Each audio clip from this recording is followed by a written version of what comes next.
What is Node.js exactly? Node.js is a server-side JavaScript runtime environment. Let's break that sentence down. Node.js is a server-side. It's an application that runs on a computer's operating system, as opposed to in a web browser or on a phone. JavaScript runtime environment.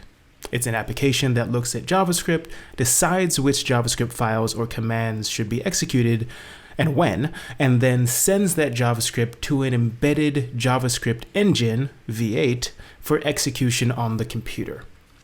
If you recall what the V8 is from the previous lecture, you can think of V8 as a car's engine and drivetrain, while Node.js is everything else that makes the car, the seats, the steering wheel, the windows, etc. And as a Node.js developer, you are the driver of the car. If you didn't have Node.js, it'd be like trying to drive an engine down the street. You'd have to manually squirt gas into the cylinders at the right time and pull on pieces of the chassis to make it turn. It'd be very difficult to drive the vehicle down the street. And without the engine and only the car's shell, you wouldn't be able to go anywhere at all. So both the engine and the shell are important and crucial to being able to operate the car. Similarly, without Node, using V8 would be very difficult. You'd not only have to write your JavaScript files, but then write another application that packages up and send those JavaScript files to V8 at the right time, then handles the response. Node.js does all that for you. So what is Node? It's a C++ application that embeds V8. If we look at the first few commits that Ryan Dahl made to Node.js, we can see him embedding the V8 application and then writing more C++ that handles the logic of figuring out which JavaScript to send to V8 and when and what to do with the responses. In modern Node.js, you can still see V8 embedded in there, though the rest of the code base is many thousand times larger than it used to be. In crafting Node.js and iterating on it over time, Ryan Dahl and other contributors have made two primary programs, both of which get called from the command line: a REPL, read eval print loop, and a script processor. Let's start with the script processor. The script processor gets called by simply invoking Node and naming the script you'd like to execute. Example would be node index.js. In this way, you're passing a script name to Node.js so that Node can open that file and process the JavaScript commands within it. But it's a bit more complicated than that. When you invoke the Node program in this way, Node isn't simply going to pass your JavaScript to V8. It's first going to initialize a process called the event loop, and then it's going to process the initial parts of your JavaScript file, and then it's going to start processing the event loop it initialized earlier. You can think of the event loop as an infinitely repeating task that starts over just as soon as it completes. Each pass of this task, or each tick as it's called, consists of Node.js checking to see if there's anything else it needs to do. Now you might be saying, wait, didn't Node already process the file at the beginning before it started the loop? Well, yes and no. If you recall, JavaScript can include both synchronous and asynchronous behaviors. Synchronous behaviors are executed and completed by Node as soon as they are encountered, while asynchronous behaviors are simply invoked but not immediately completed. Instead, these behaviors just get added to a queue, which lists everything asynchronous that Node.js still has left to do. The event loop is Node's way of processing that to-do list. With each tick of the loop, it completes an item or several items on its list, but those items may very well create further items, asynchronous operations that need to be completed later. So every time the event loop runs, the number of items left to complete may just stay the same, or it may grow. If at some point the event loop checks off the final thing it had to do on its to-do list and there's nothing left for it to do, the application exits. That's the end. If, however, each task on the list creates a new task on the list, and so the length of the to-do list never reaches 0, then it's possible for Node to run indefinitely or infinitely and never reach a point where it needs to exit. Many Node programs like servers or background workers, for example, are designed this way to perpetually create more items on the to-do list and never let their to-do list get down to 0. That way, the application never dies. Items that can be added to the to-do list include any tasks that shouldn't be executed synchronously, such as those invoked with a callback, and those whose execution is scheduled at a later time, such as timeouts and intervals. We call this umbrella of tasks non-blocking. In many programming languages, everything you do is blocking. That is, if you have a sequence of tasks that need to be performed, your single-threaded application will perform each task in order, and while it's executing each task, it is incapable of doing anything else. That is what is meant by blocking. Each task is quote-unquote blocking if it is occupying the resources of the thread and if the application logic will need to be focused on that task at the expense of anything else it might be doing at the time. Blocking tasks and runtimes with a blocking I/O definitely have their place if you must perform a sequence of tasks in an exact order and there is nothing else your thread would rather be doing, then there is virtually no drawback to a blocking I/O. But that is often not the case with modern web applications. Web apps often need to handle and process multiple things at a single time. While your API is fetching database results for one user's request, it must also be simultaneously sending a welcome email to another user and looking up the Twitter profile of another while charging the credit card of yet another. So, how does a non-blocking I/O enable an application thread to handle multiple things at the same time? Well, it doesn't. Node.js is single-threaded, although it can spawn other threads, which we'll discuss later. But for argument's sake, it's best to understand Node as having a single thread that can only do one thing at a time. The concept of a non-blocking I/O and the concept of an event loop doesn't allow Node to do multiple things at one time. It just allows Node to schedule things later. This might sound trivial, but it's actually a huge deal. If you take a close look at what modern web applications actually do when they process a request, the vast majority of the time, they aren't actually doing anything. They're just waiting for some other thing to do something. And while they're waiting, they are blocked from doing anything else. For example, let's say you've created an API in a language or platform that only has a single-threaded or blocking I/O and doesn't allow any asynchronous calls. Now let's say a post request comes into the API, and that request contains the information of a new user, and that user data needs to be written to the database. Your API parses the request, gets the user data, then sends the data to the DB, waits for the DB to respond. While your code is waiting for the database to respond, it is blocked. It's not doing anything. But since the platform has a blocking I/O, it can't do anything else. There might be many other things that your API could be doing and wants to do at that moment, accept and respond to different requests coming in from another user, or perform some background task, but it can't. Not until the database responds, and much of your backend system likely acts this way. It contacts other services via RESTful APIs and waits for them to respond. Or it writes information to the database, it performs reads and writes to the disk. While it's doing these things and waiting for its counterparty to respond, it is blocked from doing anything else and it's stuck in a state of idleness. Non-blocking I/Os and event loops are the answer to this issue.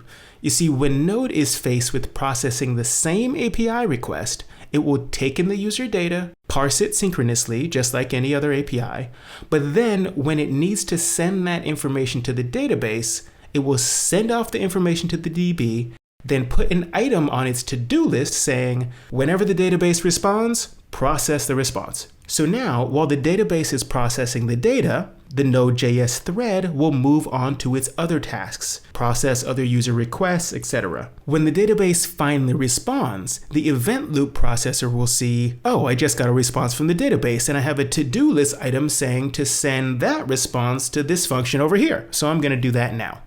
In this way, Node.js is continually getting out of its own way. When it encounters anything that would normally require blocking the thread and waiting around doing nothing, Node is designed to move that task out of the way and then do it at some point when it has downtime. Node is simply much better at managing its own time. It's constantly reprioritizing the tasks in front of it, so it's never sitting around waiting at a time when it could actually be doing something. Many of the Node APIs, such as writing to disk, are designed asynchronously in this way, and as a Node.js developer, you're encouraged to design your programs around this idea as well. So now you understand how Node executes the tasks inside of a JavaScript file. It works with V8 to decide which function should be executed and at what moment and in which order. It interacts with third-party counterparties like the disk or databases and APIs, but never sits around waiting for them to respond. Instead, it keeps itself busy with other tasks while counterparties are taking their time to respond. The idea of non-blocking I/O, asynchronous functions, and the event loop all revolve around this concept. Now that we understand that, we need to get a handle on how Node runs an entire application split across many files. After all, when you start a Node application, you don't specify a set of files or a directory of files. You actually only specify a single file that needs to be executed. This may seem counterintuitive because, as you know, applications are often made of dozens or hundreds or thousands of individual files, not just one. So how does Node start an entire application when all you tell it is to start one file? This is where Node's module system comes into play. If you've used Node before, you've likely encountered require or import statements like these, usually at the top of source files. Here's an example. Within Node, require and import, which are ES5 and ES6 syntax respectively, do virtually the same thing. They grab a resource from elsewhere and allow you to assign the contents of that resource to a variable or define it as a constant. Similarly, if you've looked at a Node package or module before, you've likely seen that it contains a module.exports or a export declaration. This line declares what content should be sent to another file when that file imports or requires this one. For example, file A is an object containing a function called foo. File B wants to use file A's foo function, so it imports or requires all of file A and assigns its content to a variable called myImportedFunctions. Now, file A's foo function will be available to use within file B by calling myImportedFunctions.foo. As you browse through a Node.js application, you'll see import or require statements all over the place. These are Node's way of letting each file say which other file's contents it needs access to. When you zoom out, all of these require or import statements form a bit of a tree. The index.js file requires the controller file. The controller file requires the lib file. The lib file requires the SDK of some database, and that SDK requires several helpers, etc., etc., etc. So, back to the topic at hand. When you start a Node.js application by invoking a single file, Node simply starts reading through that file, looks at which other files it requires, then reads those, looks through which files they require, and reads in those other ones, and continues all the way through all of the files that the entire application needs until it has read the entire application into memory. So in this way, if you have an SDK or library or package sitting in your application's directory, but none of the files in your application ever call that SDK, Node will treat it like it doesn't exist and won't read it into memory when the application starts. So let's go back to the original question we were trying to answer. What does Node's script processor do? Now we can see it does a few things. When you call node index.js, you're passing the name of the index.js file to Node, and it will begin reading it, and then it will read in all the other files by traversing the dependency tree codified in those files. And then it will begin executing the synchronous tasks called in those files, and then start processing all the asynchronous tasks by repeating its event loop over and over until it has nothing to do, isn't waiting for any responses, and has nothing scheduled for the future. And at that point, it will exit. Now that you understand the script processor, understanding the REPL, or read eval print loop, should be easy. The REPL works much like the console within a web browser. It is a way to define and execute JavaScript code against the V8 engine in real time. When you enter the node command in your terminal, but don't supply a file name for Node to execute, Node will start the REPL automatically. You will see a cursor marker appear in your terminal, which tells you that the REPL has started the R phase of its process, reading input from you. So initially, all the REPL is going to do is start the event loop in the background, then sit and wait for you to write something and press return.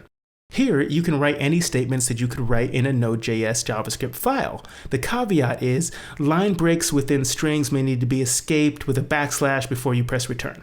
But besides that, you can do anything you want within the REPL. You can define variables and manipulate them or add them together. You can define and execute functions, and you can even define and execute asynchronous processes. The REPL stages are just what they sound like. It moves from R, reading input from you, to E, executing whatever you wrote, to P, printing its response or the return values of your functions or whatever your code said should be logged.